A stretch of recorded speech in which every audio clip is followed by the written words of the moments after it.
You know what? One of the main questions that I get is, what should I do after completing or I've just finished my Google Project Management certification? At first, family, when I received this question, it was only from a couple of people. So I responded to them, whether it was on an episode, they left a message. But when I started receiving DMs and other instant messages, I was like, huh, I think I need to address this. So if you're somebody that is either in the Google certification program, and when I say that, meaning that you're working towards completing your project management certification, or you're someone that has completed your Google project management certification and trying to figure out next steps, whether PMP or CAPM. I got an interesting breakdown that I do believe is going to help some people make a decision of what direction they want to go in. And we'll take it from there. All right, let's work, family. So let's unpack the Google Project Management Professional Certification. What will you learn from if you go after the Google Project Management certification? So very much so at a very high level, this certification is for entry level project management role. And family, things I'm discussing with you today, you can go right to the Corsica website. This is where I got the information from. So I just boiled it down to make it easier and digestible for you. But this is what you'll get. So from a high level overview, it covers the creation of effective project management documentation, artifacts through project phases. So I guess what they're saying is from initiating, planning, executing, monitoring, controlling, and closing. Then it provides you a foundational understanding of agile project management with a focus on Scrum. So Scrum has 3 team members, 5 events, and 3 artifacts. 353 basically. So it teaches that, which is good, really good, because for me to have to learn that stuff, I had to go get my CSM. And that's where I kind of learned about Scrum. And now I'm getting prepared for the ACP, and I'm working with my mentor, my project manager mentor, going through his training to understand, just revisiting some of these things. So that's good that they offer this at the foundational level. Next thing, the program emphasizes on developing strategic communication. If you've ever listened to any episode that I've done, I'm always talking about the foundational pillars, which is communication, problem solving, stakeholder management. But this is what I like that you don't see in a lot of certifications, or I should say certificate, is they're preparing you for real world project management environments. Now, how they're teaching that, I thought about going to go take this course for you and really doing a deep dive and doing a really deeper episode about it. And I was like, huh. I mean, I'm trying to build out these things. I've been promising you guys this mentorship and the community. So this may have to take a back seat, but it's still on my list to go and take it so I can speak, because I received how this came about. Quick story. I did an episode about the Google Project Management certification, and somebody left a comment, was just like, well, why you didn't, you need to talk about it more. If you didn't take it, how can you talk about it? And I was just like, that person had a good point. So I'm talking about it now, even though I didn't take it, but I'm really doing this, setting this up for somebody that's thinking about taking the Google Project Management certification or certificate, and that's already in it and trying to find out their why. Okay, let's go to the next point. So the time commitment that's required. So it's broken down into six courses. So you have your foundation of project management. This is 18 hours with 4 course modules. You have your project initiating, basically starting a project, is 23 hours. And then putting everything together, what they call project planning, 33 hours and 5 course modules. Project execution, running a project, basically 30 hours. Course 6, there's 6 there. Then agile project management is 26. And then you have your course modules, which is 4. And when I say hours, meaning that the total hours they estimate is going to take you to complete that. You may complete it faster if you really just, dedicate a lot of time. And then they ended off with their capstone, which is applying project management in the real world. And that's 48 hours. And it is 4 course modules. So I wanted to give you the overview, the high level overview of what to expect if you have either A, thinking about going to get your Google Project Management certification or certificate, however you would like to say it, or B, you're already in it and you're about to complete it, and you're probably saying, "ED, you telling me something I already know." I know, but I have to set the foundational framework before we jump in and answer the tough questions. All right. Now, your path to the certification of a CAPM. Eligibility requirements: secondary degrees such as a high school diploma or GED or global equivalent. You need at least 23 hours of project management education before the exam. Now, let me park here real quick. Because you've completed and you received a certificate for your Google project management certification, you would not be required to take the 23 hours because it is because I think you get 100 hours by going through the course. So, but fact check me on that just to make sure. So if anybody wants to fact check me on that, let me know. But I seen that and I'll go into that in a moment. So testing information, there's no experience required except for, and when I say no experience, I am talking about actually leading a project. So you don't have to, you could have never led a project and sit for your CAPM. There's 150 questions, 180 minutes to complete the exam. Now, let's talk about pricing. Member price, $225, non-member price, $300. If you've ever listened to any of my episodes, what I always recommend is getting that PMI membership, which is $159 every year. So once a year, you pay $159. It is definitely worth it, especially if you're thinking about taking a CAPM, then maybe taking your PMP, and then if you're thinking about taking different certifications, because you can see it's a $75 difference between member price and non-member price. Plus, you also get other things what's in there, on-demand learning. So PMI really looks out for you when it comes to that. All right. Now, let's say you want to go from you got your Google certification. I'll say it right. Google Project Management Certificate, and you want to go after your PMP certification. Well, there's 3 sets of requirements: A, B, and C. So set A is high school diploma or secondary degree, 60 months or basically 5 years of leading and managing. Again, I'll say that again, of leading and managing projects within the past 8 years. And you will be required for 35 hours of project management education training or CAPM certification. You kind of see where I'm going with this. Maybe you don't yet, but you'll see it. Set B requirements: bachelor degree based, and then 3 years of experience leading or and managing projects within the past 8 years. Same thing applies here: 35 hours of project management education or training or CAPM certification. And then set C requirements: bachelor degree from a GAC accredited program, basically a globally accredited program, and 24 months, basically 2 years, leading and managing projects within the past 8 years, and 35 hours, same thing that applies to this. Now, again, some of that coursework can be pre-approved, and this is where the caveat kind of comes in with regards to the Google Project Management certificate. All right. So let's break down the testing and pricing information for the PMP. Again, you're required 3 to 5 years and some even longer than that based on what we just talked about earlier. There's 180 questions, 230 minutes to complete the exam. Now, this is the catch-up. Pricing: if you are a member, $425. If you are a non-member, $675. Reason why I sounded that out the way that I did is because they just went up on pricing as of this year, which is 2024. But what I would recommend is, family, if you're really serious about having a career in project management, again, get your PMI membership.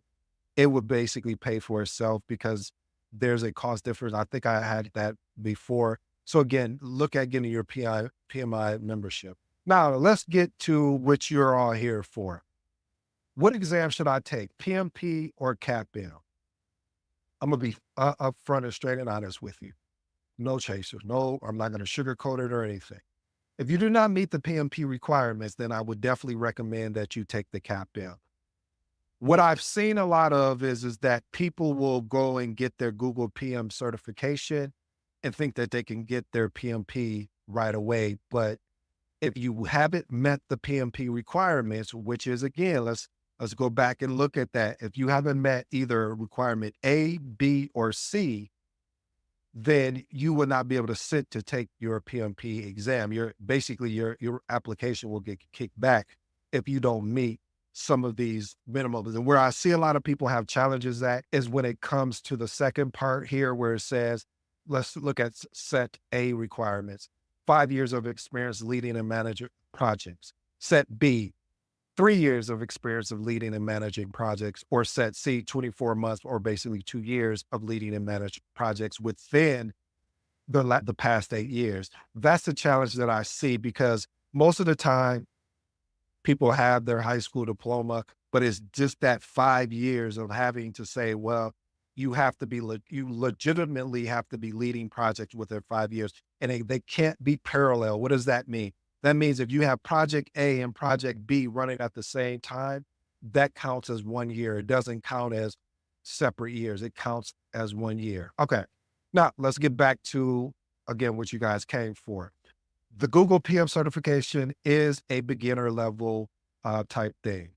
Those who complete it, you do get 100 hours of project management education that can be applied directly to the global recognized PMI credential. I got this information from the frequently asked questions on Coursera. Again, 100 hours, that's a lot of hours that you can leverage for your PMI, not for your CAPM. Now let's look at questions and answers. Would I take the Google Project Management certificate if it was offered to me when I was coming into project management? Absolutely. And let me explain why. The reason why I would have taken this certification is because it's a beginner. It sets the foundation and allows you to understand how to, I think the biggest thing that really arrested my attention was how they set up the environment so you're leading a project almost in the real world, the capstone. That's huge, because a lot of times when you are taking courses, you don't have that opportunity to really start from the beginning, meaning you're creating a project charter based off the business case or feasibility study. Now you're building your project management plan, then you're building your schedule, etc. So having that real world experience is going to help you navigate the job market better, or even in your current role. What should I do after completing the Google Project Management certification? After you complete that, my recommendation is to go after the CAPM. Now, I say that loosely, pending on what your experience is. So if you meet the PMP requirements, go after the PMP. If it was me, I would go after the CAPM and the PMP. Why? Well, because if you go after the CAPM, is more foundational, it's definitions, it's sometimes they even have EVM and agile. So it really sets you up for success to kind of know what you're going to expect, but not really expect on the PMP, because the PMP exam is situational. It's not as standard as it is for the CAPM, but the CAPM really is like a springboard, I really think, and it's worth it. I have my CAPM. You can look me up on certifications. I have my CAPM and I have my PMP, but the CAPM, to me, well, both of these certifications, I mean, they were both challenging. I don't care what anyone says. Don't let someone try to fool you. It's like, yeah, you don't even need to study for the CAPM. Just go and sit down and take the test. Don't believe that. If you do that, please let me know how you study to do that, because I've never, people have done that. Yeah, there's some test savants out there. However, it makes more sense because you're working on building a career in this thing called project management. All right, what if I have the experience to take the PMP exam again? Like I said, if you do, go ahead and take the PMP exam. But I also, again, recommend the CAPM. Would you still take the CAPM or PMP exam prep course? This question right here is major. Why is this question major? Because going through a certification, the Google certification, is not preparing you for what the questions are going to be on the exam. I hope that makes sense. Okay, let me step back. So every time I went to go and get a certification, whether CAPM or PMP, I took an exam prep course. Reason why I took an exam prep course is because it gave me the opportunity to understand based on the content outline. See, the content outline is really where PMI, they're giving you the cheat codes in a sense. And basically, if you're not familiar with the content outline, go look it up on PMI.org under certifications for the CAPM. It will literally, you'll be able to pull that up. And one day I went through the PMP content outline. I think I only went through, I don't know which part I went through, but I did one full, I think it was either business, no, it wasn't business. I can't recall right now, but you can find it. It's called PMP Journey. Check those two episodes out if you're curious, because the test is based off of the content outline. So with the certification, the Google PM certification gives you the foundation to lead projects. But as far as test taking, I would recommend that you go and get a exam prep course. Okay. Here's my 3 transformational recommendations, and then I'll let you be on your way. And I hope I answered your questions. If not, please free to shoot me a DM, leave a comment, whatever works for you. Point number 1, time and financial investment. As we understood, the PMP involves a significant investment. And I'm not talking just monetary. It's also a lot of study time. I never studied so hard for a test until it came to the PMP. Why? Because it's a situational test. And with situational tests, only thing you can plan for is the framework. That's why the PMP content outline is so important. Now with the CAPM, it's one of those, it's more, I'll say it's more memorized based. I think that makes more sense, where you have to memorize definitions and inputs, outputs, understanding the 49 processes, understanding knowledge areas, the process group, the project management lifecycle. These are all things that you need to be an effective project manager. I want to say a special note, make sure you're committed and not interested. If you make the decision to go after one of these certifications, I'm asking of you, just don't be a paper CAPM or a paper PMP. Continue to hone your craft, continue to get better at your craft. All right. Point number 2, career goals and aspirations. I don't know what you want to do as far as your career. Is this a money grab, where what I mean by that is you're just getting these certifications so you can put them on your resume with the hopes of getting a new job opportunity? Or is this a career path that you really want to go down? If this is a career path that you want to go down and you're just a beginner, you've never led a project, I would definitely recommend the CAPM. I mean, you won't be able to get the PMP because, again, you wouldn't qualify for it because you don't meet the requirement. So start with the CAPM. Starting with the CAPM is don't let them trick you out of a good opportunity. And what I mean by that is go on these different job boards and type in CAPM and see how many job opportunities open up as far as pop up. We know the PMP is going to be a plethora of jobs, but also don't forget, and as they say, sleep on the CAPM. I think it's one of the most undervalued certifications because people don't understand there's a lot of hard work that comes with the CAPM as well. All right, I'll get off my soapbox. Last and final thing, the value of momentum. After you finish your Google Project Management certificate, I would recommend, matter of fact, it's ideal time to pursue another certification while knowledge and momentum are still fresh. So family, I hope I addressed that question of, hey, what should I go with regards to CAPM or PMP? Again, if you have PMP experience, I mean, if you meet A, B, or C, one of those requirement fields, then go after your PMP. But you wouldn't be taking the Google project certification if you already had the experience. So That's why I'm recommending go after the CAPM. The CAPM is a great certification. It's a great building tool. So you can even see, you may realize, I don't even want to be a project manager. Get it. So this is a good test to see, hey, do I want to pursue this career? I hope you pursue this career. This is an amazing career. This is something I truly fell in love with because of the flexibility, because of the leadership, because of all the transferable skills where you should be able to go into any sector and lead a project effectively. Well, family, I hope you enjoyed today's episode. I go by the name ED. For all you smart and intelligent folks out there, hey, that just simply means that I appreciate your time today. Thank you.